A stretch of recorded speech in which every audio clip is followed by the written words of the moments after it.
วันนี้จะมาทำน้ำกระเจี๊ยบสดนะครับอันนี้ถุงหนึ่ง20 บาทซื้อในตลาดแถวบ้านเครื่องปรุงก็มีแค่นี้น้ำตาลแล้วก็เกลือก็เดี๋ยวเราก็จะล้างในนี้แล้วก็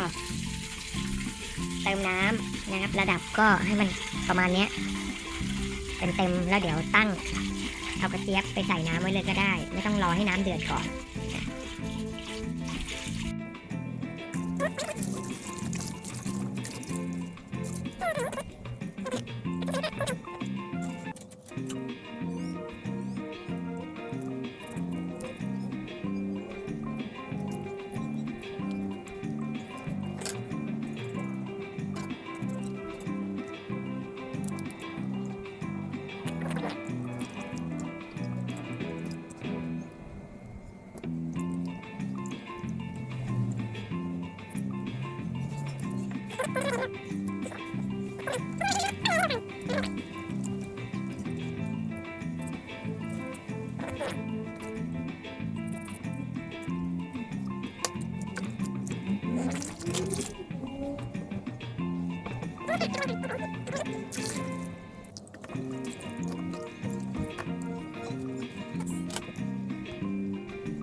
นี่นะครับถ้าเกิดว่าอยากกินเนื้อมันน่ะมีเนื้อมันหน่อยๆเราก็เอากรรไกรตัดเป็นชิ้นเล็กๆมันจะมีตรงหัวกับปลายดอก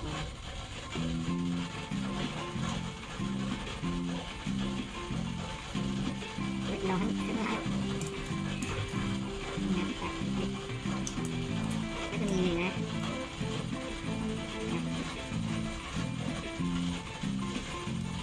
อันนี้เดี๋ยวเราจะต้มหมดเลยนะครับเพราะว่าไม่เก็บแล้วเต็มตู้เย็นเลยตอนนี้ต้องให้มันร้อนปิดเตาร้อนจริงเลย